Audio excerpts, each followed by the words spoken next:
Bonjour, je suis Guillaume, bienvenue sur ma chaîne La Chambre Noire de Goupil pour une nouvelle vidéo. Je vais parler du RAW ici, donc un petit peu dans, pas forcément dans les détails, juste pour dire qu'il faut faire attention au RAW et ne pas croire que, c'est tout de suite absolument génial. Alors pour moi c'est le fichier qu'il faut utiliser, c'est pas ça le problème, c'est que lorsque vous avez par exemple vos discussions, lorsque vous êtes sur des forums et que vous dites des trucs, faites bien attention à référencer vos réponses, parce que moi ça m'est déjà arrivé de répondre à des gens qui ne connaissaient pas vraiment l'euro au final. Alors c'est plus dans des détails, si tu connais l'euro en général, tu passeras peut-être un petit peu plus tard dans la vidéo.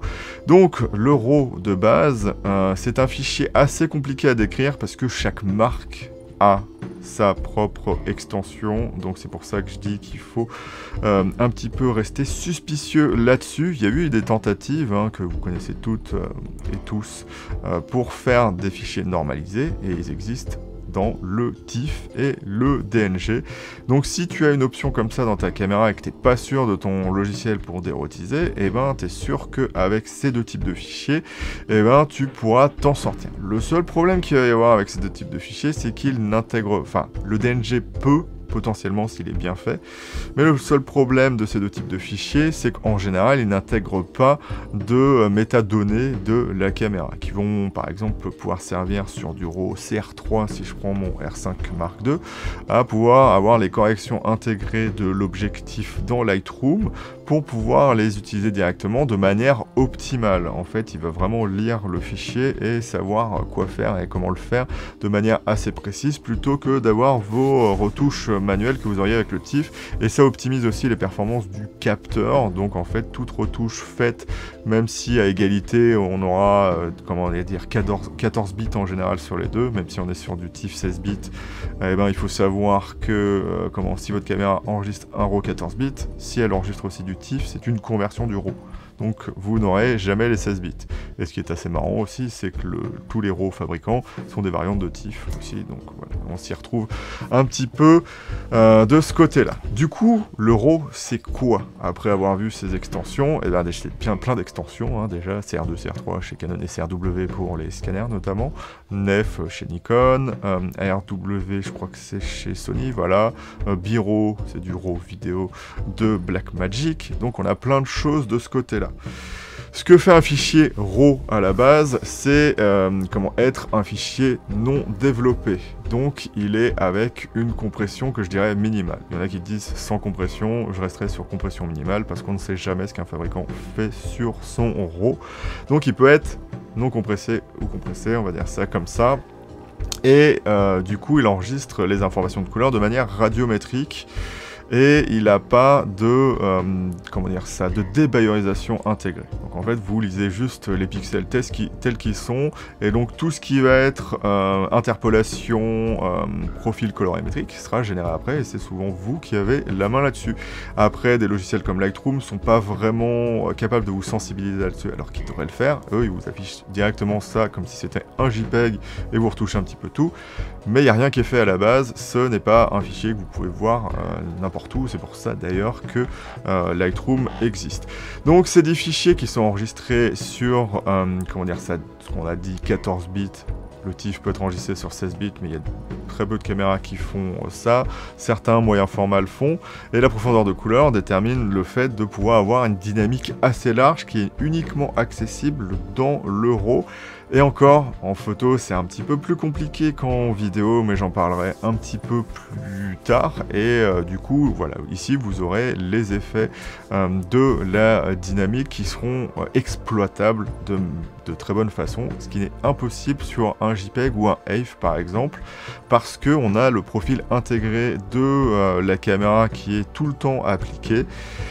Et donc ce que ça fait, c'est que ça limite votre dynamique à 10, 8, même en décontrastant et en changeant certains trucs, ça ne changera rien.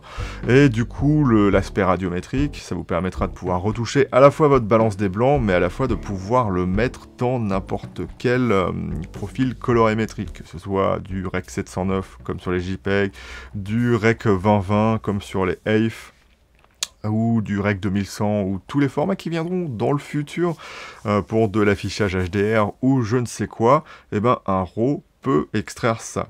Donc je dis pas que dans 10 ou 15 ans, vous voudrez extraire votre RAW d'aujourd'hui et en faire quelque chose, mais c'est potentiellement possible. Et donc ce qui est intéressant, c'est que si vous voulez faire à la fois de l'affichage web ou de l'affichage HDR, mais aussi vous vous dites je veux un print, ou une impression du coup, et ben c'est bien d'avoir un RAW. Et c'est pour ça que moi tous les fugistes qui disent non mais moi je préfère avoir juste mon JPEG ou quoi que ce soit, et ben c'est une très mauvaise idée. Ce que je trouve intéressant pour Fujifilm, et ils ont très bien fait leur com puisqu'ils ont préféré faire juste des simulations de films, voilà c'est ça, juste en JPEG. Moi ce que j'aurais trouvé intéressant c'est d'avoir un déroteaser spécial Fujifilm avec toutes les simulations de films et quelques trucs pour pouvoir rendre ça un petit peu cohérent en termes de dynamique et de ce qu'on veut, tout simplement pour imiter ce que fait une chambre noire, hein, tout simplement. Donc on parle vraiment quand même de ce qu'on faisait lorsqu'on avait des pellicules, hein, ce que fait Lightroom, hein, puisque Lightroom c'est chambre noire, même si c'est pas dit de la même façon en anglais, vous voyez ce que je veux dire. Et donc voilà, ça aurait pu être très intéressant, mais ce n'est pas le cas. Donc du coup, un RAW, c'est un fichier avec le minimum de compression dessus, et où vous pouvez extraire le plus possible de votre capteur. Bien évidemment, la dynamique et les choses dans le genre sont limitées par le capteur en lui-même, et c'est là que vous regarderez les mesures, et si le capteur est intéressant pour vous. Mais ça s'applique uniquement sur ces RAW au final. Là où le bas blesse, et là où vous devez rester sceptique, c'est sur la composante inconnue de ce fichier, parce que tout ce qui est TIFF et DNG peut être décrit, et encore c'est quand même issu d'un capteur et d'un procédé fabricant. Mais le problème, c'est que déjà, si on regarde la compression, il y a une chose très facile à faire, c'est de regarder les tailles de fichiers. Si vous regardez un fichier non compressé, on va dire Sony ou Panasonic, c'est aujourd'hui les seuls, peut-être Pentax, mais bon, je parle de caméras modernes, d'appareils photo modernes, on va dire ça comme ça, qui sortent et qui sont nouveaux. Voilà, désolé, hein, Pentax et machin, ou peut-être Olympus aussi, mais moi j'ai pas de connaissances sur Olympus, et donc du coup, si on prend ces fichiers, ils sont généralement en non compressé, plus larges que du CR2, du CR3, peut-être pas du CRW, parce que c'est une application un petit peu plus particulière pour les scanners et les choses dans le genre. Mais du coup, qu'est-ce que ça veut dire? Ça veut dire que le fichier Canon est forcément compressé. Donc si on a une taille de fichier 2 fois moins élevée, et quelque part, c'est pas magique, il y a de la compression sur vos RAW Canon. Est-ce que c'est un problème? Pas du tout, parce que Nikon s'y est mis, et ce qu'on voit sur les RAW Nikon, c'est qu'il n'y a aucune différence avec un RAW non compressé. Là où on a vu que Canon, faisait un petit peu exprès avec son fichier de faire ce qu'ils veulent, parce que c'est Canon, et ils veulent avoir, une certaine image quelque part, c'est qu'on ne peut pas désactiver complètement la retouche du bruit. Elle est moins forte sur du RAW, mais elle est quand même présente, donnant ce look assez particulier. Lorsqu'on zoome sur un Canon, ce sera jamais exactement pareil que ce qu'on peut avoir avec un Sony ou un Nikon. C'est pas juste une question de capteurs de construction différente, c'est aussi que Canon applique toujours une retouche du bruit, et sur du RAW, ça devrait être une coche qu'on peut enlever pour avoir un fichier un petit peu plus pur, et donc c'est un petit peu dommage. Si on veut donner un côté un petit peu plus grainy et un petit peu plus, argentique au Canon, il faut plus de travail par exemple que sur un Sony ou sur un Nikon. Vous pouvez vous dire oui, mais il y a toujours du bruit chromatique sur cela. Oui, mais ça se retouche, comme vous le savez, assez facilement. Donc voilà, faites attention lorsque sur des forums vous allez dire oui, mais le fichier, notamment Canon, le fichier RAW n'est pas compressé. Et si, voilà. Après, vous pouvez vous poser la question du passage de CR2, CR3. Pour moi, le CR3, il vient de l'hybride. Et je ne sais pas si ça a un rapport, mais par exemple, sur des R3, R5, on a une dynamique qui est beaucoup plus élevée que ce qu'on n'a jamais eu sur les réflexes. Alors peut-être que c'est le passage d'un RAW 12 bits à un RAW 14 bits, ou des capteurs qui sont plus performants en dynamique. Mais voilà, il y a forcément forcément quelque chose qui a changé sur le CR3. Donc voilà, de ce côté-là, je te conseillerais juste quand tu vois un RAW d'être un petit peu sceptique.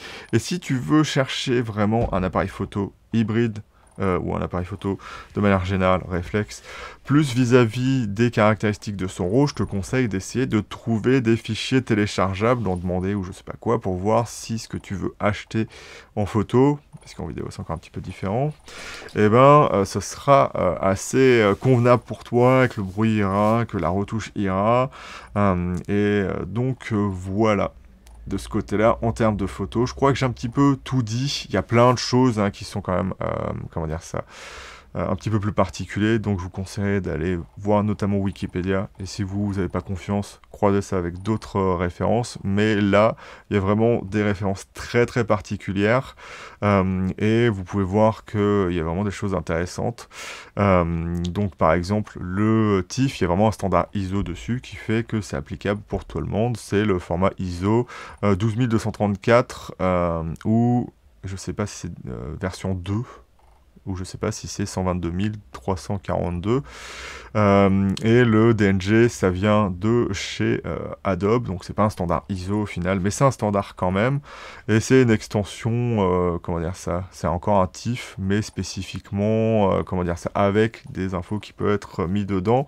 Et par exemple, tout ce qui va être fichier, comment dire, Sony, ou Canon, ou comment dire ça, n'importe quel autre fabricant, ce sera plus des, ce qu'on appelle reverse engineered, donc c'est du TIFF qui a été un petit peu, ingénieré par les fabricants pour faire un petit peu ce qu'ils voulaient avec et avoir leur propre mainmise sur leur propre RAW, peut-être pour pas avoir d'espionnage industriel. Je sais pas comment ça marche. Il y a plein de facteurs qui sont pas présents dans un RAW, donc le décodage, le demosizing, puisqu'on est je suis sur Wikipédia en anglais, donc on peut, et aussi les pixels morts seront aussi. En fait, c'est ça qui est intéressant, c'est qu'il y a des choses, et ça j'en ai pas parlé. Un autre avantage, et après on passera un petit peu vite fait en vidéo et les problèmes de retouche qu'on peut avoir avec le RAW, c'est que le RAW n'intègre pas certaines choses, mais toutes les infos que je vous ai dit qui sont dans les RAW concernant la caméra, ça peut servir à certaines choses, notamment enlever les pixels qui sont morts, qui sont blancs, qui sont chauds, parce que c'est ce que fait par exemple Canon. Si vous regardez un JPEG, vous allez voir vos pixels qui vont avoir des défauts. Si vous allez sur Lightroom, ces pixels ont été automatiquement enlevés. Donc le capteur a été lu, là le capteur a un problème, on l'enlève. Donc ça, c'est des choses qui vont être assez intéressantes et il y a plein de choses avec des profils intégrés que vous pouvez changer. Malheureusement, c'est la vidéo et c'est pour ça que c'est intéressant la vidéo, même si vous êtes photographe, ça fait vachement avancer les choses et j'espère que des versions à venir de Lightroom intégreront de la retouche vidéo pour les photos, pour une raison particulière. Si vous le savez, on utilise le log en vidéo et ça reste quand même assez intéressant, même pour le RAW, parce que, la manière de travailler d'un RAW n'est pas magique. Il faut quand même le profil intégré, donc soit le profil que je déteste de chez Adobe, soit vous allez dans les préférences et vous sélectionnez le profil caméra que vous avez pris à la prise de vue, donc il va lire votre caméra, il va dire ah, ok, c'est un R5 Mark II, et il va faire ce qu'il faut pour que ça marche. Le problème, c'est que vous le voyez toujours en profil intégré et vos retouches seront limitées par ce profil-là. Alors que lorsqu'on est en log, on estime qu'il faut pouvoir, vachement resaturer et recontraster l'image. Donc n'importe quel logiciel de montage vidéo viable, comme DaVinci par exemple, va avoir des règles de retouche beaucoup plus grosses que n'importe quel truc qu'on aurait sur Lightroom. Et c'est ça le problème, c'est que certaines personnes se sont dit mais attends, la retouche vidéo, il y a certaines choses qui sont quand même vachement plus efficaces maintenant, surtout qu'on a du RAW vidéo, entre guillemets, parce qu'il y a certains RAW qui ne sont pas vraiment du RAW, moins compressé, on va dire ça comme ça, mais il y a des retouches qui sont très intéressantes du log. On peut faire absolument ce qu'on veut, ce qui n'est pas le cas sur des appareils photo. Et certaines personnes se sont dit, mais pourquoi pas faire un profil intégré qui enlèverait toutes les caractéristiques d'un profil intégré, donc un profil qui serait plat. Et bien on constate que malheureusement les sliders de Lightroom ne sont pas assez, comment dire ça, n'ont pas un range assez élevé, donc pour aller jusqu'à un contraste assez élevé ou une saturation assez élevée. Et ça commence à être problématique. De même manière que on a comme en fait la vidéo a toujours été très compressée par rapport à la photo, elle a évolué d'une certaine façon, qui fait qu'aujourd'hui on a plein d'outils très intéressants, notamment le Vectorscope. Lorsque vous utilisez une carte colorimétrique, et ben sur un logiciel de vidéo, vous pouvez voir un Vectorscope et ça vous affichera en fonction des patchs colorés des cibles qui vous montrera si votre profil, votre log ou votre retouche à vous personnelle, parce que je me fais des luttes, et ben est correct.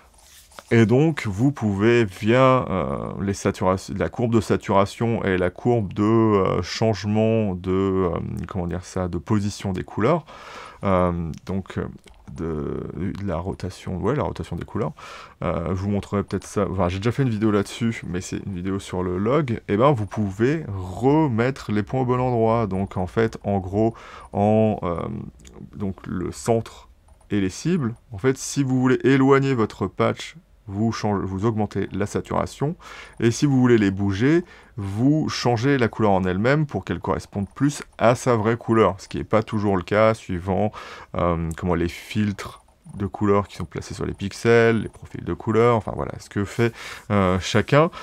Et donc on n'a pas ça lorsqu'on est sur Lightroom, donc en fait techniquement, soit vous utilisez votre carte colorimétrique, vous créez un profil intégré que vous ne connaissez absolument pas, mais vous avez toujours le problème d'avoir un profil intégré, donc ça reste problématique, mais du coup vous n'avez aucun moyen d'à la fois faire un profil plat et d'à la fois avoir un profil qui soit cohérent de manière colorimétrique.